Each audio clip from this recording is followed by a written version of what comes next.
Heidi and Frank show. We're talking about crossing streams and could not recommend Cobra Kai more. It's a huge show. It was huge for a YouTube original. Now it's on Netflix. Season 1 and Season 2 out, available, and Season 3 premiering sometime in 2021. And we have one of the stars of the Karate Kid series and Cobra Kai, Martin Kove. Let's get him in here. It's been a while since we've Sensei seen John Kreese. How you doing? Hello. My idols. It's good to see you.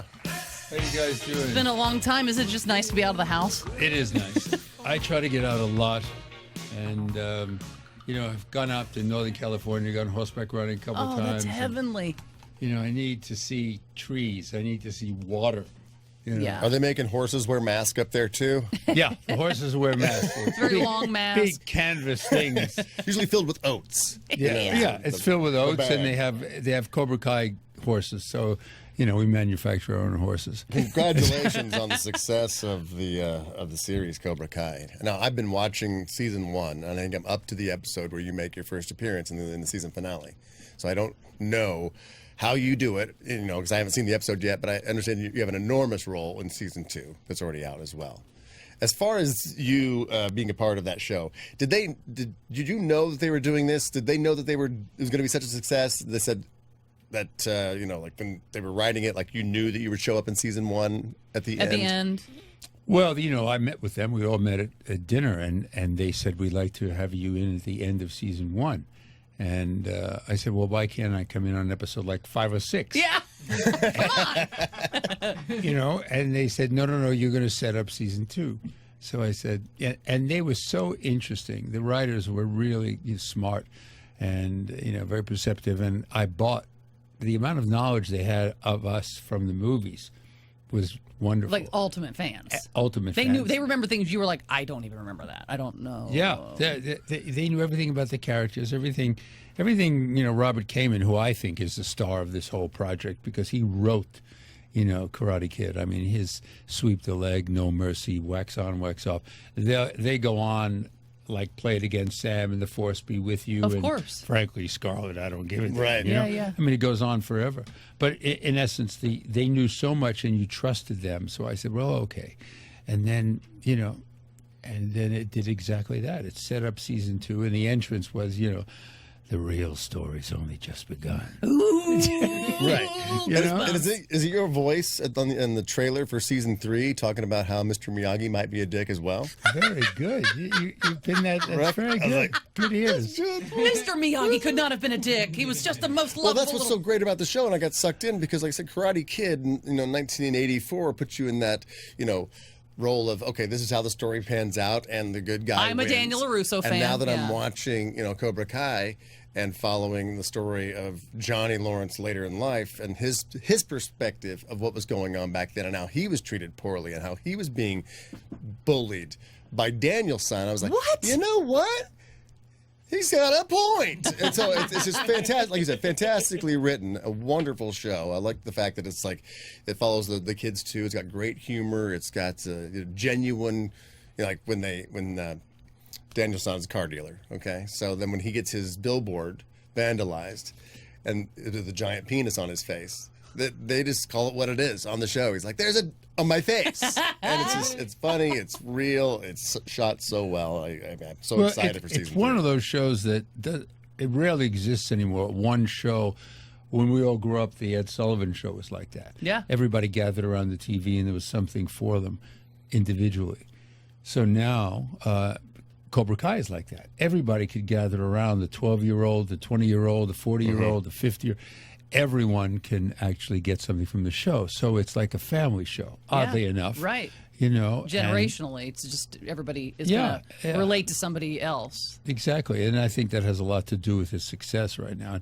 And Netflix is brilliant. I mean, we really, their artwork is fantastic. And, it's the only thing that really, I think, equals the writing. I mean, John Hurwitz and Hayden Schlossberg and Josh Heel, they're the writers, and I think no matter what you do, if the writing isn't there, especially since we come from a very important place that Robert Kamen wrote a religious experience. Karate Kid people think about it as a religion, Yeah. you know. Right. And our writers equal that, and. Have you ever had to be, you don't have to name the movie unless you're comfortable with it, but do you think even the best actor, if it's a crap script, do you think a great actor can make it something? Or is it like, I'm De Niro and I can't, this is nothing, I can't do anything with it? It's very astute. No. Yeah. There's no way. I have made that mistake a multitude of times. I've been arrogant enough to think, well, I love this character. And the script is just okay, but I probably can fix the movie. I was arrogant enough to think that, and never. I've done that, made that mistake so many times. After Karate Kid 3, I think I made that mistake about 5 times, and I just fall in love with the role, and you don't want to play with it, and you love the background story you create. Well, go ahead and name it, so I never watch that crap. No, that's no good. He wants to work. I don't want. I just want you to watch Cobra Kai over again. I will. Yeah, don't waste your time with some of those things that I did back in the 80s well, and 90s. You've done so much. You've been in oh, yeah. 100 films in your career. So as far as like auditions that you went out and but you didn't get it, but we'd be familiar with the role that you could have been. Do you have any of those where it's like, well, I was going to be, Dances with Wolves. I was going to be Kevin Costner, but he got it. Yeah, well, the bottom line was Karate Kid 3 was a vehicle written for me. And there wasn't a Terry Silver. There wasn't another character who puts me on vacation and creates the sting operation with Ralph and Sean Kanan, who was the bad boy. That was my character who was doing all that. So the whole thing was written for me, and I couldn't do it because I was hired to do I was hired to do Hard Time on Planet Earth for Disney. So it was my own show, and it was a very bittersweet experience. Yeah. Because, both that movie didn't gross what the other 2 movies grossed, and the series only lasted 1 season. So it was kind of like, I was very sad, and I felt like I let down a lot of my friends, Jerry Weintraub and John Avildsen and all the players. But it was the truth. And my agent at the time said, we'll get you out of the series. And he never could. No. He never could. And so you put on the periphery that, I think there was an article I did about other regrets you have. And there was a movie called Tom Horn with Steve McQueen that they offered me a role the day I arrived home to visit my parents in New York. That day, I get a phone call. You got to come back tomorrow. They want you to play Gentleman Jim Corbett, a week's work opposite Steve McQueen. And hell yeah. And I said, of course, hell yeah. And he was my idol, Steve McQueen. This is 1977, 78. And I said, really? Yeah. And I felt so bad. I did not want to leave my parents in Queens, New York, come for the afternoon and then leave in the morning. So I felt terrible. And I passed on the movie. A week's work with Steve McQueen. It was his last Western. Martin. And his next to last film. It was the regret of my career that, I know I could have had a good time with Steve McQueen, whether the scenes was great or not. Just me being with Steve McQueen and liking all the physical things he did and knowing so much about everything from The Blob all the way through Magnificent Seven and Thomas Crown Affair. And right. How do you turn down a week with Steve McQueen?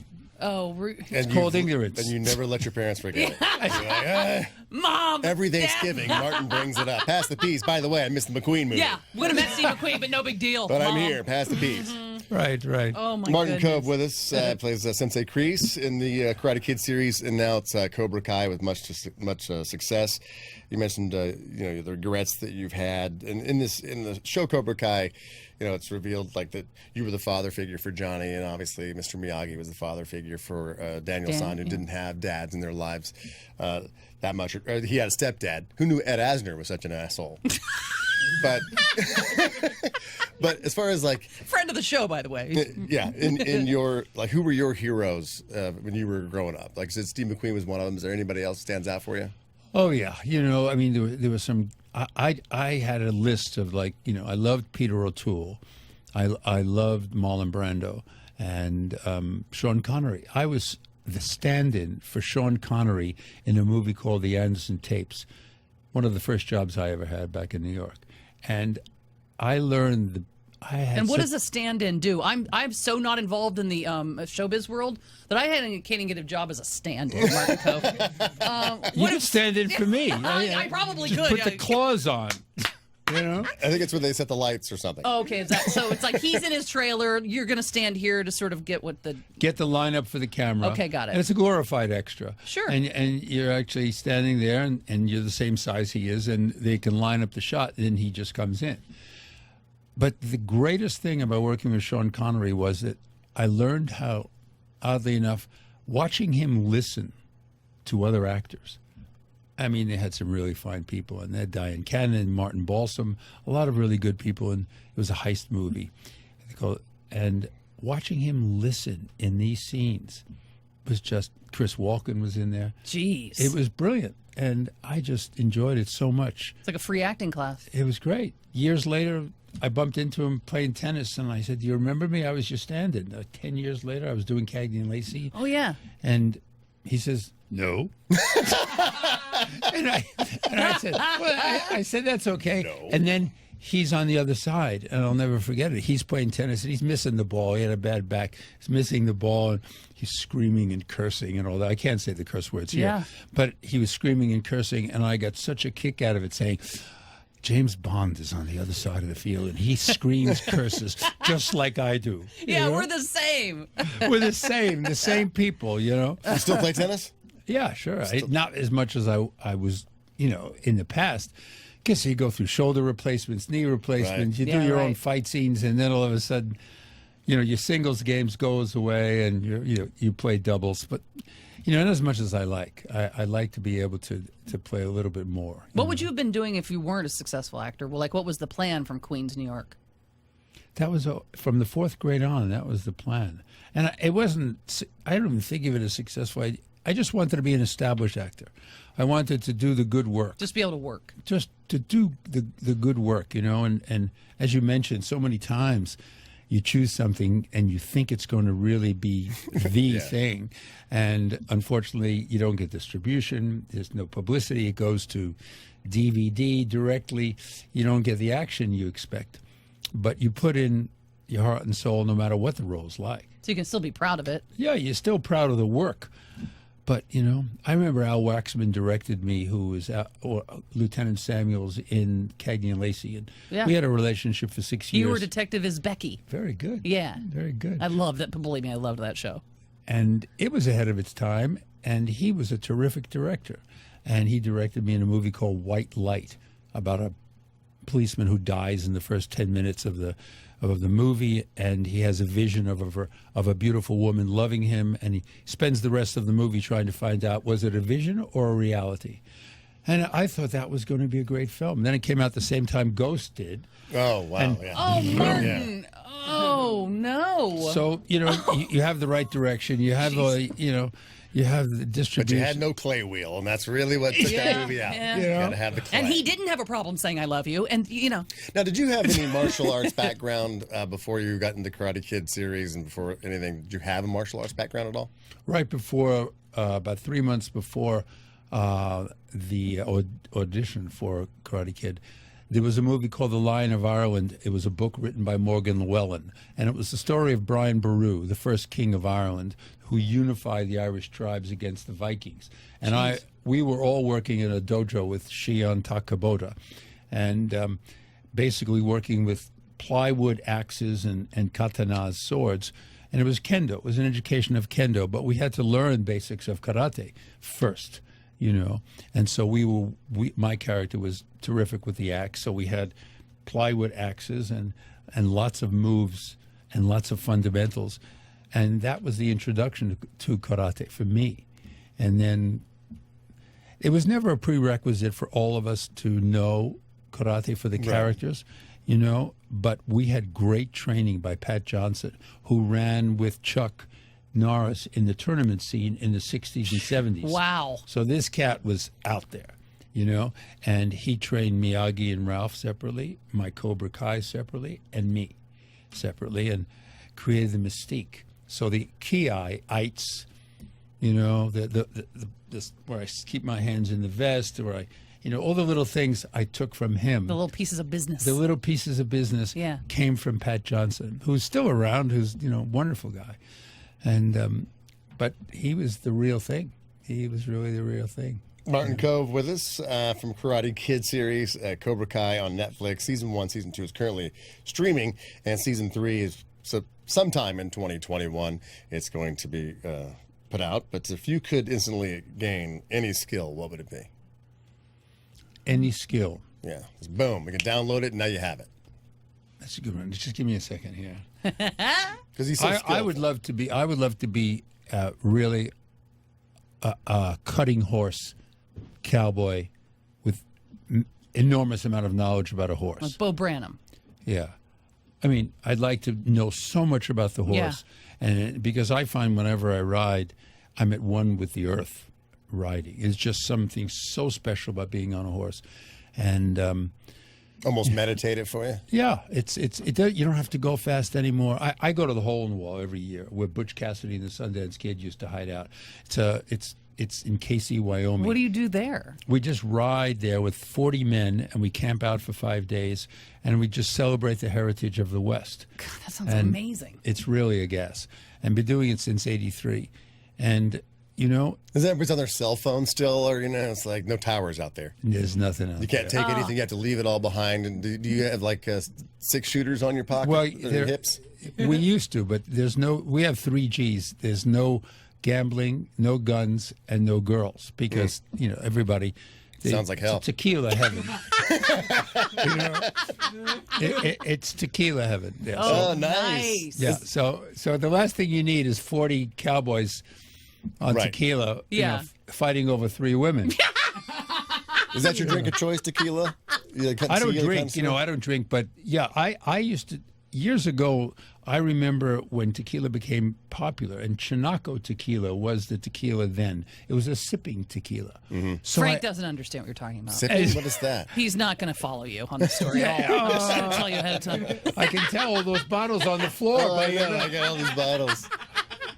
But, tequila was always chug-a-lugging, and this Chinaco tequila it said on the back, pour it in a brandy snifter and just sip it. And I didn't know from that, And I remember just really liking it because it was so smooth. And then eventually multitude of tequilas came out and tequila became the thing. Yeah, right. But it's really interesting that, everybody puts your hand with the salt and the lime. No, I think a good tequila, you just sip it. Don't need all the other extra now, stuff. on this Western retreat that you do in Wyoming, is it the same 40 guys show up every year like City Slickers, or is it different 40 guys? No, same. We're all members. We all, we have, you join the club, you pay dues. It's a very private organization.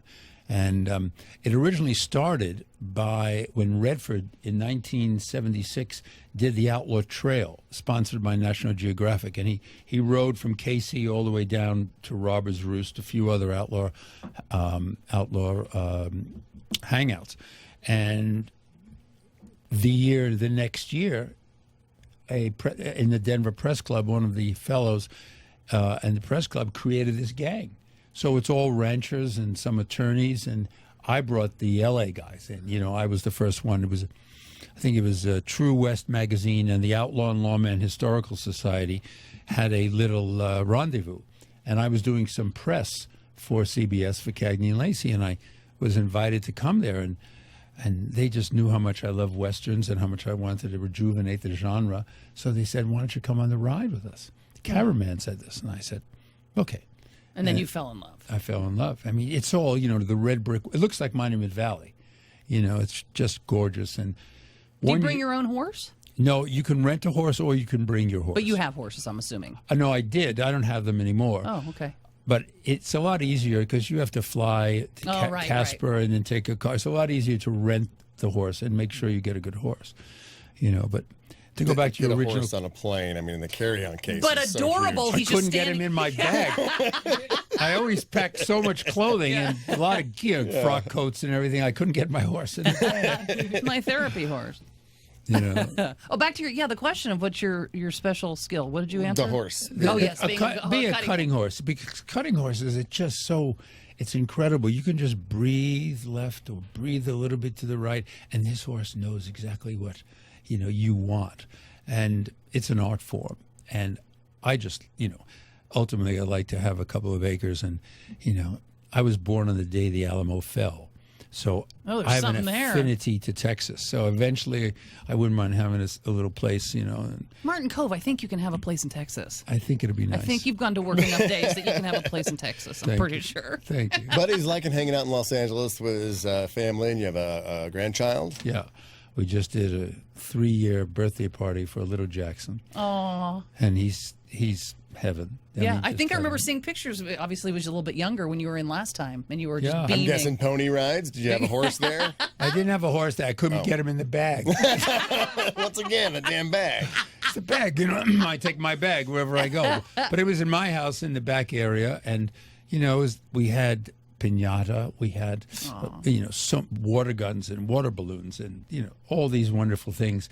And in this present time, you can't invite a lot of people, so we only had about a dozen. And it was he just so full of energy. Does it flash back to your son being 3, or is it like, God, I don't even remember my kid being this age, but yet as a grandpa, you're locked and loaded because you're, I remember the 1-year-old party, which is the 1-year-old party because I had twins, a boy and a girl, and Jesse and Rachel, they were all dressed with berets and everything, but the 1-year-old party for adults, for parents, is about you. Right, exactly. It's not about who's their friends and invite them. They're one. They don't care one way. They just want cake. They just want cake. It's just the picture with the hand in the cake. That's it. That's it. So we invited all our friends, and it was another party, for the married couple and the parents, and it was great.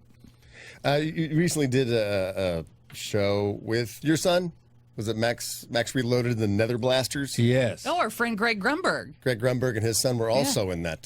Greg was there. Yeah. Is that fun working with your son? Oh yeah, we've done about half a dozen projects. The great show he did is a movie called D-Day, and D-Day is the story of Pointe du Hoc. In other words, years ago, on the same day as D-Day, several hours before, there were howitzers that were pointed at Omaha Beach. And they needed to be handled and limited right before the assault on Omaha Beach on D-Day. So it's a movie that's a real, true story. And Jesse Cove, my son, and Weston Cage, who is Nick's son, they starred in this movie called D-Day. And it's a great, great military piece. And that's his forte, because he stars in that. I end up playing, they asked me to do a little role, and they wrote me in as a Polish freedom fighter. So I had this Polish accent, and I did, as if I was, French underground, Right. And it was great. I mean, I had such a good time, and it was very well done. Very well done movie for a smaller movie. But I just love military movies and mostly cowboy movies. I just enjoy them. D-Day, we'll check that out. And the sure. Karate Kid movies, where most well known is playing Sensei John Kreese, and the very scene at the end when obviously Johnny disappointed you so much because he didn't win the tournament, and you got really upset by that. Has your son Jesse ever mortified you accidentally? Thank God I didn't name you after me, Jesse. In any way, where you're like, oh, that one time that I can't believe you disappointed me. No, he didn't disappoint me. He actually controlled me, which is very similar because I would have thought that he's rebelling. But my daughter told me, I'll never forget this, she told me she was seeing this boy again who I hated, and the relationship was over. And then all of a sudden, 6 months later, she told me she saw him once, and I went through the roof. And I remember being so angry at myself, thinking, oh, God, I have created a really ignorant girl. And I hit my head against the wall. And I said, I'm just really that stupid. I've created this ignorant girl to go out with this guy who I detest, and it's my fault because I bred her, I mean, this is what I thought. I was so upset. And my son grabbed me and stopped me and said, Daddy, stop it. And I hated him for it. But to this day, I remember that, he stopped me from losing my. And that was his manned up moment too. Probably it's like I got to grab my dad, who he probably idolized, and you're like, whoa. Very true. That was the first time that he actually got physical with me, and said, "Daddy," And my son is big and gorgeous. He's 2 inches taller than I am, and he's very well built. And I wouldn't mess with him right now. But back then, it was like the first time. It's like the kid on the block challenging you. He said, "What do you mean?" And then he just was so strong, and he said, "Stop it." And whoa. I said, "Okay." And at the moment you're upset, but then looking back, it's like one of the more proud moments. Absolutely, exactly right. One of the more proud moments, and then you felt violated because who are you to stop me? You're my son. Yeah, exactly. Don't handle me. Yeah, That's I have awesome. a son and a daughter as well, so I completely understand that. And I think there's also that proud moment when your son does pass you up in height. And they're like, "Hey, Dad," and you're like, "I'm so glad he's taller than me." Yeah. That he didn't hold that against me. He gave him the short genes. So yeah, my son hit 6 foot tall, and that was his goal. So boom, I'm 5'10". Okay, I'm fine. On his Everybody Martin says Coat. 5'10" when they're 5'9". How tall are you, Martin? I'm sorry? How tall are you? I'm 6'1". 6'1". 6'1". And you said he's 2 inches taller, your son? Oh, he's 6'3", but he's really works out, and he's really like, he's out there. But he's so handsome. So it's like, it's really fun. Well, you want to see how handsome this guy is. Max Reload and the Nether Blasters, you both are in that project. And D-Day too. And yeah, D-Day. And if you also want to, if you haven't checked out Cobra Kai yet on Netflix, you really have to. It is a brilliant reboot of everything that's getting rebooted out there. It's smart. It gives you flashbacks from Karate Kid, and so nostalgia. It just changes your whole perspective. It really makes you think. It's a fantastic show. And Martin, you're always a fantastic guest. Thank you so much for coming in. We love when you're here. And hanging out with us. Thank you. Anything you got to promote or coming up, even your kids, let us know, and you can come in here and hang out. My new horse is in the green room. Yes, we got your new horse. It's in there. I just wanted you to meet him. Oh, definitely. He's able to fit in the car. It's not the bag to travel. All right, we do have to apologize now to everybody we have offended today. 95 KLOS and KLOS HD1 Los Angeles. Streaming online at 955KLOS.com.